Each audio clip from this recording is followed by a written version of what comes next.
Então, pessoal, bem-vindos à segunda aula.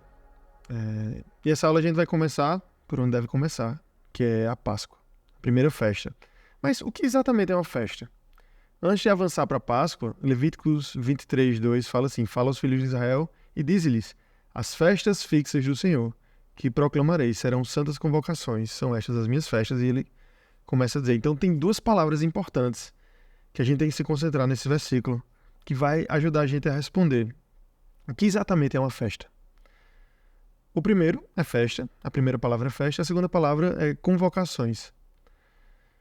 Então, se você, como eu, como qualquer brasileiro talvez, quando ouve festa, pensa comida, e eu espero que você talvez tenha pensado isso, senão suas festas são muito tristes. Mas não é isso que a Bíblia está falando. A Bíblia não está falando sobre esse tipo de festa. A palavra em hebraico é moed, que significa um compromisso, um tempo ou estação fixa, ou um festival. Então, tem menos a ver com a natureza do que a gente acha que é uma festa e mais a ver com a natureza de um compromisso, de um tempo fixo. E a segunda parte, que é assembleias ou convocações, a palavra em hebraico é mikra, que é uma reunião pública, mas também tem uma ideia de ensaio. Então, Deus estava estabelecendo um tempo fixo durante o ano em que a nação de Israel seria chamada para se reunir todos os anos para ensaiar os eventos futuros. Deus faria com que Israel ensaiasse ano após ano, ano após ano, ano após ano. E seja o que for que eles tiveram que ensaiar durante séculos, deve ser importante, porque Deus mandou ensaiar. E era justamente a história de Deus, a história da redenção com o povo dele. As festas fixas, que a Bíblia chama disso também.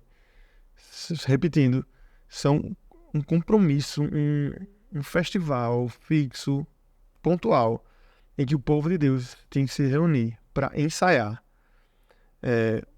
publicamente aquilo para o que a festa apontava. E a primeira festa é Páscoa. Então, a gente consegue ler a história de Páscoa em Êxodo 12, de 1 a 15. Disse o Senhor a Moisés e a Arão na terra do Egito: este mês vos será o principal dos meses, será o primeiro mês do ano. Falai a toda a congregação de Israel, dizendo: ao 10 desse mês, cada um tomará para si um cordeiro, segundo a casa dos pais, um cordeiro para cada família. Mas se a família for pequena para um cordeiro, então convidará ele o seu vizinho mais próximo, conforme o número das almas, conforme o que cada um puder comer. Por aí calculareis quantos bastem para o cordeiro. O cordeiro será sem defeito, macho de 1 ano. Podereis tomar um cordeiro ou um cabrito, e o guardareis até o 14º do dia deste mês. E todo o ajuntamento da congregação de Israel o imolará no crepúsculo da tarde. Tomarão do sangue e porão em ambas as ombreiras e na verga da porta, nas casas em que o comerem. Naquela noite comerão a carne assada no fogo, com pães asmos e ervas amargas, e a comerão. Não comereis do animal nada cru, nem cozido em água, porém assado no fogo, a cabeça, as pernas e a fressura. Nada deixareis dele até pela manhã. O que, porém, ficar até pela manhã, queimá-lo-eis. Desta maneira o comereis, lombos cingidos, sandália nos pés e cajado na mão. Comê-lo-eis, à pressa, é Páscoa do Senhor. Porque naquela noite passarei pela terra do Egito, e ferirei na terra do Egito todos os primogênitos, desde os homens até os animais, e executarei juízo sobre todos os deuses do Egito. Eu sou o Senhor. O sangue vos será por sinal nas casas em que estiverdes. Quando eu vir o sangue, passarei por vós, e não haverá entre vós praga destruidora, quando eu ferir a terra do Egito. Esse dia vos será por memorial, e o celebrareis como solenidade ao Senhor. Nas vossas gerações o celebrareis por estatuto perpétuo. 7 dias comereis pães asmos. Logo ao primeiro dia tirareis o fermento das vossas casas, pois qualquer que comer coisa levedada, desde o primeiro dia até o 7º dia, essa pessoa será eliminada de Israel. Então, essa é a história da Páscoa. E toda Páscoa, o pai da família ele vai narrar essa história para os filhos saberem o que aconteceu, né? E na Páscoa, eles têm algo que chama Seder. Seder significa ordem. Então, é um jantar que tem uma ordem de acontecimentos, que tem o objetivo de ensinar as próximas gerações a obra de Deus em libertar o povo de Israel, que era escravo do Egito, e trazer para a terra que Deus prometeu a eles. Eu acho incrível a forma didática como Deus estabelece, né? Ele falou aqui que vocês vão celebrar essa solenidade ao Senhor como estatuto perpétuo, de geração em geração. E essa é a forma de Deus ensinar sobre a Páscoa. Mais na frente, na época de Jesus, a tradição da Páscoa, ela deixa de ser apenas cordeiro, pão sem fermento e ervas amargas, e incorpora outros elementos, como o vinho. E a festa de Páscoa no tempo de Jesus usava 4 cálices, que a gente pode ler em Êxodo 6, dos 6 ao 7. Em Êxodo 6, dos 6 e 7, traz o significado dos 4 cálices. Diz assim: portanto, dize aos filhos de Israel: eu sou o Senhor, e vos tirarei debaixo das cargas do Egito, vos livrarei da sua servidão, e vos resgatarei com o braço estendido, e com grandes manifestações de julgamento. Tomar-vos-ei por meu povo, e serei vosso Deus. E sabereis que sou o Senhor vosso Deus, que vos tiro debaixo das cargas do Egito. Você percebeu que enquanto eu lia, eu ia pontuando cada número, né? Então, na Páscoa eles têm 4 cálices. O primeiro cálice é referente a eu sou o Senhor e vos tirarei debaixo das cargas do Egito. O segundo, vos livrarei da sua servidão. O terceiro, vos resgatarei com o braço estendido. E o quarto, tomar-vos-ei por meu povo e serei o vosso Deus. Então, toda a ordem do jantar de Páscoa é fundamentada em cada cálice. E na época de Jesus não era diferente. Na época de Jesus, eles tinham essa seder, essa ordem. Mas o mais interessante é que em Marcos 14, do 22 ao 26, a Bíblia fala algo que nos mostra que Jesus estava fazendo exatamente isso. Então, em Marcos 14, 23 fala: Jesus tomou um cálice, tendo dado graças, deu aos seus discípulos e todos beberam dele. E ele disse: esse é o meu sangue, o sangue da nova aliança derramado a favor de muitos. Em verdade vos digo que jamais beberei do fruto da videira até o dia em que o hei de beber de novo no reino de Deus. Esse versículo do cálice é justamente o terceiro cálice, que o terceiro cálice aponta eu vos resgatarei com o braço estendido e com grandes manifestações de julgamento. Jesus estava falando que esse resgate com o braço estendido era o cálice dele, né? Esse cálice, ele ressignificava dessa história do Êxodo para mostrar: eu estou fazendo isso agora. Amanhã, quando eu morrer, eu vou estar resgatando vocês com o braço estendido. E os discípulos que estavam ali entenderam o recado. E para a gente, às vezes, fica distante, e é importante entender essas questões culturais, porque a mensagem ela é aprofundada do que Jesus estava querendo falar. Antes disso, Jesus fala que ele pegou o pão e partiu, e a gente vai falar mais na frente nos pães asmos sobre o que Jesus estava falando aqui.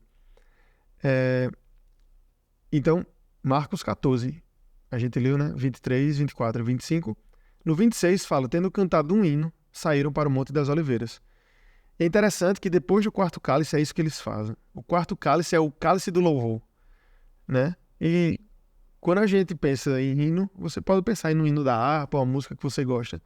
Mas quando o judeu pensa em hino, na cabeça dele vem salmos. E nos dias de festa, principalmente na Páscoa, os judeus cantam o Halel. O Halel, Salmos 113 até Salmos 118. E, no caso, eles terminaram ali com o Salmo 118. Então, é provável, bem provável, que esse tenha sido o salmo cantado por Jesus e seus discípulos quando terminaram a Páscoa pela última vez. E por que isso é interessante, né? Você pode perguntar: o que é que tem a ver esse Salmo 118? É bem interessante pelo conteúdo do salmo. Um último ponto, antes de ler sobre essa parte da canção, a gente tem que lembrar que não foi apenas Jesus e os discípulos cantando isso. Todo Israel cantava esse salmo durante o dia de Páscoa. E todo mundo estava declarando em plenos pulmões. E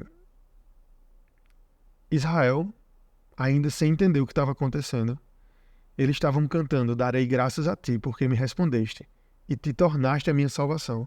Isso fala lá em Salmo 118. E se tiver aí Strongs na Bíblia, você pode abrir Salmo 118, 21. E aperta na palavra salvação. A palavra salvação em hebraico é Yeshua. Israel estava cantando: darei graças a ti, porque me respondeste, e te tornaste Yeshua. Israel estava confessando, mesmo sem entender, que a salvação de Páscoa era Yeshua. Salvação de Deus. E mais na frente do Salmo 118, do 22 ao 25, fala assim: a pedra que os construtores rejeitaram, essa veio a ser a principal pedra angular. Isso procede do Senhor e é maravilhoso aos nossos olhos. Este é o dia que o Senhor fez. Nos alegremos nele. Ó, salva-nos, Senhor, nós te pedimos. Ó Senhor, concede-nos prosperidade. Eles cantaram que a pedra que os construtores rejeitaram, que é Jesus, Mateus 21:42 fala sobre isso, tornou-se a pedra principal. Novamente, eles não têm ideia do que estavam cantando no momento da morte de Jesus na cruz. Mas um dia esse salmo vai ser cantado e entendido por Israel. Nós vamos cantar junto com eles. Mais na frente, no Salmo 118, eles cantam: bendito que vem em nome do Senhor. A vós outros da casa do Senhor, nós vos abençoamos. Eles cantam isso para Jesus na sua entrada triunfante em Jerusalém. Salmo 118, né? E 4 dias depois, muitos rejeitaram ele. Então, em Mateus 23, Jesus fala que Israel vai ter que falar isso de novo antes de vê-lo novamente. E isso vai acontecer nos dias que antecederão o retorno de Jesus, e nós cremos nisso. Então, a Páscoa aponta para essa obra de Jesus na cruz, a obra vicária dele. E toda a cultura e toda a festa de Páscoa que estava acontecendo exatamente naquele momento apontava para Jesus na cruz. Apontava que ele era a salvação, apontava que ele foi rejeitado, mas ele era a pedra principal. E apontava que bendito é o que vem em nome do Senhor. Eu não sei você, mas toda vez que eu me aproximo desse tema, eu fico impressionado como Deus é detalhista. E aí, dentro de Páscoa, que é a primeira festa, temos mais 2 festas que eu vou abordar nessa mesma aula, que é a festa de pães ázimos e os primeiros frutos. Então, Êxodo 12, do 15 ao 20, fala: 7 dias comereis pães ázimos, e logo ao primeiro dia tirareis o fermento das vossas casas, pois qualquer que comer coisa levedada, desde o primeiro dia até o 7º dia, essa pessoa será eliminada de Israel. Ao primeiro dia, haverá para vós outros santa assembleia. Também ao 7º dia tereis santa assembleia. Nenhuma obra se fará nele, exceto o que diz respeito ao comer. Somente isso podereis fazer. Guardais, pois, a festa dos pães ázimos, porque nesse mesmo dia terei vossas hostes da terra do Egito. Portanto, guardareis este dia, nas vossas gerações, por estatuto perpétuo.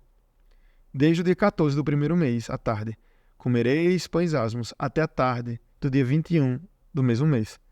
Por 7 dias não se ache nenhum fermento nas vossas casas, porque qualquer que comer pão levedado será eliminado da congregação de Israel, tanto o peregrino como o natural da terra. Nenhuma coisa levedada comereis. Em todas as vossas habitações comereis pães ázimos. Está bem claro aí na festa de Páscoa. E em Levítico 23, Deus dá mais alguns detalhes sobre isso. No mês primeiro, aos 14 do mês, no crepúsculo da tarde, é a Páscoa do Senhor. E aos 15 dias desse mês é a festa de pães ázimos do Senhor. 7 dias comereis pães ázimos. No primeiro dia, santa convocação, nenhuma obra servil fareis, mas 7 dias oferecereis oferta queimada ao Senhor. Ao 7º dia, haverá santa convocação, e nem obra servil fareis. Então, a festa dos pães ázimos era uma festa que começava no dia seguinte à Páscoa, ou seja, dia 15 de Nissan, que é o primeiro mês, né? E durava 7 dias. Então, historicamente falando, essa festa foi a celebração do êxodo apressado do Egito, né? O título da festa revela que qual era a principal característica dela. É o momento de comer pão sem fermento. E por que sem fermento? Não sei se você se lembra, a gente acabou de ler que Deus falou para preparar as coisas com os lombos cingidos apressadamente, porque é a Páscoa do Senhor. Então, na cultura judaica até hoje, o povo de Israel, eles têm 18 minutos. Eu não sei por que esse tempo, mas são 18 minutos para preparar o pão completamente. Da hora de fazer a massa, ele está pronto. Então, eles esticam bem, furam o pão todo e em 18 minutos tem que estar pronto, porque é apressadamente. Então, a família é ordenada a tirar todo o fermento da casa e depois fazer esse pão sem fermento. E você está perguntando, meu Deus, o Wellington está falando tanto sobre fermento. Por que Deus está falando tanto de fermento, né? O que é que tem errado com fermento em casa durante esse período? Né? O que é que tem errado em comer pão fermentado? O que é que tem de errado nisso? Então, o fermento, ele é um fungo, uma bactéria, não sei, se você souber melhor que eu, você pode tirar sua dúvida, mas ele fermenta os açúcares que é usado para fazer a massa crescer. Basicamente é isso. Então, o comentário bíblico aqui de Easton fala que o uso do fermento é estritamente proibido em todas as ofertas feitas ao Senhor pelo fogo. Levítico 2:11, Levítico 7:12, Levítico 8:2, número 6:15, fala sobre isso. Toda oferta queimada ao Senhor era proibido o fermento. Então, porque o poder do fermento, né, é mencionado em 1 Coríntios 5:6, a gente vai ler mais na frente, e também é uma figura de corrupção e de perversidade no coração e da vida. Você pode ver isso em Mateus 16:6, Mateus 16:11, Marcos 8:15, 1 Coríntios 5:7 e 1 Coríntios 5:8. Então, 1 Coríntios 5:6 fala assim: não é boa a vossa jactância. Não sabeis que um pouco de fermento levé da massa toda? Lançai fora o velho fermento, para que sejais nova massa, como sois de fato sem fermento. Pois também Cristo, nosso Cordeiro Pascal, foi imolado. Por isso celebremos a festa não com o velho fermento, nem com o fermento da maldade e da malícia, mas sim com os ázimos da sinceridade e da verdade. Então, de forma geral, o fermento, essa palavra do fermento é usada no sentido de pecado, né? Um tipo de pecado. E é usado por conta das propriedades que ele tem de espalhar e influenciar tudo ao seu redor. Um pouco de fermento tem muito impacto. Então, Paulo falou para os coríntios aqui, né? Não sabeis que um pouco de fermento leveda toda a massa? Se a gente fosse ser mais específico, eu chamaria a sua atenção para 5 pecados específicos mencionados em relação ao fermento. 3 deles Jesus fala e 2 deles o apóstolo Paulo fala. Vamos dar uma olhada. Em Mateus 16, Jesus fala sobre o fermento dos fariseus. Embora Jesus não defina o pecado dos fariseus, nessa passagem de Mateus 16:6, a gente não pode estar de olhos fechados, porque é uma característica esmagadora nos fariseus que Jesus encontra, né? Em Lucas 12:1 fala, cuidado com o fermento dos fariseus, que é a hipocrisia. Jesus define aí. E esse é o primeiro fermento que a gente tem que tomar cuidado, que é a hipocrisia. Dizer uma coisa e fazer outra. O segundo é o fermento dos saduceus, que a Bíblia fala. Jesus falou em Mateus 16:6, vigiai-vos e acautelai-vos do fermento dos saduceus. Os fariseus eram conhecidos pela religiosidade, mas os saduceus tinham um problema diferente. Além da corrupção deles, né? Eu não sei se você sabe, os saduceus, eles eram a casa de Zadok. Então, nos 400 anos entre Malaquias e Mateus, a casa de Zadok, os Zadoquim, se torna esse partido dos saduceus, que são totalmente vendidos ao helenismo e ao Império Romano depois, né? Mas eles não acreditavam no sobrenatural. Eles não acreditavam em anjos ou na ressurreição dos mortos. Eles eram céticos. E esse é um fermento que a gente tem que abrir mão. O fermento de Herodes, Jesus fala. Cuidado com o fermento de Herodes.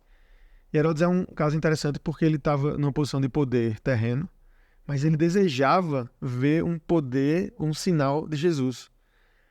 E tem vários avisos, eu acho, nesse fermento, porque geralmente é lutar contra o desejo de poder terreno e temporal, mas não é só isso, é um poder terreno e temporal que quer usar do poder de Deus ou de sinais e maravilhas para aumentar esse poder. Hoje em dia a gente vê muito isso, mas a festa dos pães asmos aponta para esse caráter de Cristo, de pureza e santidade. Não é sobre hipocrisia, não é sobre corrupção, não é sobre esse poder terreno ser aumentado com poder espiritual, mas é limpa o fermento da sua casa. Faça as pressas para o pão não fermentar, porque é a festa de pães asmos, é a festa do Senhor. Jesus é o pão asmo. E o pão sem fermento fala da santidade total de Jesus. Você percebe que se Jesus tivesse cometido apenas um pecado, ele não poderia ter sido o sacrifício pelo nosso pecado? Como ele fala na Bíblia, um pouco de fermento leveda toda a massa. Um pecado que Jesus tivesse cometido, nós não teríamos mais salvação. A Bíblia fala que saibeis também que ele se manifestou para tirar os pecados e nele não existe pecado. Ele é 100% puro. E ele falou, eu sou o verdadeiro pão. Ele é o pão que nós devemos nos alimentar. O pão que é o que é. O pão que não tenta parecer maior do que é. E ele é Deus. Mas em Jesus e aplicando pessoalmente, o exemplo é que a gente não deve tentar ser maior do que realmente é. Se é água e farinha, é água e farinha. Não tem que inventar mais nada. Os pães asmos apontam para Cristo. Apontam para a santidade dele e o exemplo que ele deu para a gente. Então é importante entender que essa festa foi celebrada dia 15 do primeiro mês, que era quando Jesus estava no túmulo. Jesus foi retirado da cruz e sepultado no final do dia 14 do primeiro mês. Né? Então tudo aponta para Cristo. Mas uma coisa interessante que eu falei que eu ia dizer agora, sobre o pão sem fermento, é que na cerimônia de Páscoa tem um pão chamado afikomen. O que é isso? O líder da ceia de Páscoa, o pai de família, ele vai pegar o pão e ele vai partir em 3 pedaços. E um pedaço, que na cultura judaica representa o sumo sacerdote, vai ser envolto em um pano e vai ser escondido. E as crianças, no final do jantar, vão procurar esse pão. Se não tem crianças, esse pão vai ficar só separado. E no final do jantar, esse pão, ele é tirado do pano, ele é quebrado em pequenos pedaços e é distribuído para todo mundo na mesa. Agora, é hora da gente pensar. Essa tradição que remonta antes do tempo de Cristo, que é repetida, você se lembra de alguma coisa? Você se lembrou do pão vivo que desceu dos céus, que é o nosso pão asmo, a gente falou agora, que foi envolto em tecido, foi escondido, e depois apareceu de novo, e nós temos parte nele? A Bíblia fala aqui em Marcos 14, 22, enquanto comiam, tomou Jesus um pão, e abençoando, partiu, e deu a eles, dizendo, esse é o meu corpo. Essa cerimônia do pão vinha antes do terceiro cálice. Então, Marcos 14, 22 a 26, conta a parte final da Páscoa judaica. Exatamente. Ele tomou um pão, ele partiu para eles. Esse é o meu corpo. Tomou um cálice, e esse é o meu sangue. E cantaram um hino, e saíram. Ele é a nossa Páscoa. E eu acredito que quando nós avançamos um pouco mais para dentro disso, se torna mais significativo do que apenas misericórdia se você faz isso, né? Mais um coelhinho, um chocolate, um tempo de renascimento. Não. Não é a Páscoa judaica, a Páscoa cristã, é a Páscoa do Senhor. Ele fala em Êxodo 12. Ele estabeleceu essa festa para nos contar em detalhes a obra que ele fez nesse tempo, exatamente nessa data. Logo após a festa de pães asmos, tinha a festa de primeiros frutos, ainda dentro de Páscoa, né? Então, em Levítico 23, de 9 a 14, fala assim, o Senhor disse a Moisés, diga o seguinte aos israelitas, quando vocês entrarem na terra que dou a vocês e fizerem colheita, tragam ao sacerdote um feixe do primeiro cereal que colherem. O sacerdote erguerá o feixe diante do Senhor, para que seja aceito em favor de vocês. Ele o moverá no dia seguinte, ao sábado. No dia em que moverem o feixe, vocês oferecerão um holocausto ao Senhor, um cordeiro de 1 ano sem defeito. Apresentem também uma oferta de cereal de 2/10 de efa, da melhor farinha amassada com azeite, oferta preparada no fogo para o Senhor, de aroma agradável, e uma oferta derramada, de 1/4 de hin de vinho. Vocês não poderão comer pão algum, nem grãos torrados, nem cereal novo, até o dia em que trouxerem essa oferta ao Deus de vocês. Esse é o estatuto perpétuo para suas gerações, onde quer que morarem. A festa das primícias, ou dos primeiros frutos, tem vários nomes. O nome hebraico literal significa o fruto da sua colheita. Ela é também conhecida como a festa do Homer. E você percebeu já que essas festas de Deus se baseiam em diferentes épocas de colheita, né? A colheita da cevada acontece no período de março a abril, então essa festa das primícias tinha a ver com a colheita da cevada. Mais na frente do ano tem a colheita do trigo, normalmente por volta de maio, e é associada a Pentecostes. E finalmente a colheita das frutas, uvas, figos, romães, que era mais tarde, por volta de setembro, e era associada às festas de outono. Então Deus instruiu os israelitas que antes de fazerem a colheita da cevada, eles deveriam levar um molho dos primeiros grãos ao sacerdote, que ele agitaria esse molho de grãos diante do Senhor. Enquanto agitavam as primícias, que eles representavam toda a colheita, até eles fazerem isso, o resto da colheita não era aceitável, não era kosher, como eles falam. Então, eles fazem isso para reconhecer e agradecer a Deus pela colheita vindoura e para pedir a sua bênção sobre ela. Então, eles podem desfrutar daquela colheita, né? É uma ocasião alegre, confiando que aquele que lhe deu as primícias, que está sendo agitada, também abençoaria a colheita completa. Então, não tinha um dia específico para fazer isso. É interessante, essa festa você vai ler, como a gente leu, Deus não falou uma data. Então, a Páscoa tinha 14 de Nissan, Pães Asmos, dia 15 de Nissan, mais 7 dias. Mas a festa dos primeiros frutos não tem nenhuma data fornecida, né? Como em todas as outras festas tem. Mas a ideia é que após a festa dos Pães Asmos, essa festa deveria ocorrer no dia seguinte ao sábado. Portanto, essa festa deve ocorrer no primeiro dia da semana após a Páscoa e Pães Asmos. Não sei se enquanto eu falava você já foi percebendo algum padrão nisso, sobre a ressurreição de Cristo. Mas não resta dúvida que Jesus cumpriu essa festa. O apóstolo Paulo fala em 1 Coríntios 15, claramente, de fato, Cristo ressuscitou dentre os mortos, sendo ele a primícia dos que dormem. Visto que a morte veio por um homem, também por um homem veio a ressurreição dos mortos. Porque assim como em Adão todos morrem, assim também todos serão vivificados em Cristo. Cada um, porém, por sua própria ordem. Cristo, as primícias, depois, os que são de Cristo, na sua vinda. Balança ali os primeiros frutos da colheita, confiando que a colheita seria abençoada por Deus e acontecer a mesma coisa do que os primeiros frutos. Outra coisa tem a ver com a ressurreição. Cristo cumpriu a festa das primícias, sendo a primícia da ressurreição. Mas você pode pensar aí, não, mas teve Lázaro, né? A filha de Jairo foram ressuscitados entre os mortos. Mas essa ressurreição deles não é uma ressurreição como a de Cristo, né? Essa ressurreição deles, eles voltaram aos velhos corpos e morreram de novo. Mas Jesus foi o primeiro a ser ressuscitado para um novo corpo, para nunca mais morrer. Então, ele era o molho dos primeiros cereais, a primeira colheita que é apresentado diante do Senhor em celebração e ação de graça, né? Então, tem um autor que fala algo bem interessante aqui no livro dele, chama Assim Servirás. Quando os feixes foram cortados dos campos e levados para a cidade, pequenos espaços vazios foram deixados para trás. Quando o Senhor Jesus ressuscitou dos mortos, ele deixou para trás um pequeno lugar vazio que ainda permanece como uma lembrança da sua ressurreição. Nós temos um túmulo vazio. Então, assim como o molho foi agitado para representar toda a colheita, a ressurreição de Cristo não foi apenas para ele mesmo. Ele representou muitos que virão, do Oriente e do Ocidente. Mateus 8,11 fala disso. Para terem fé nele e também ressuscitarem dentre os mortos.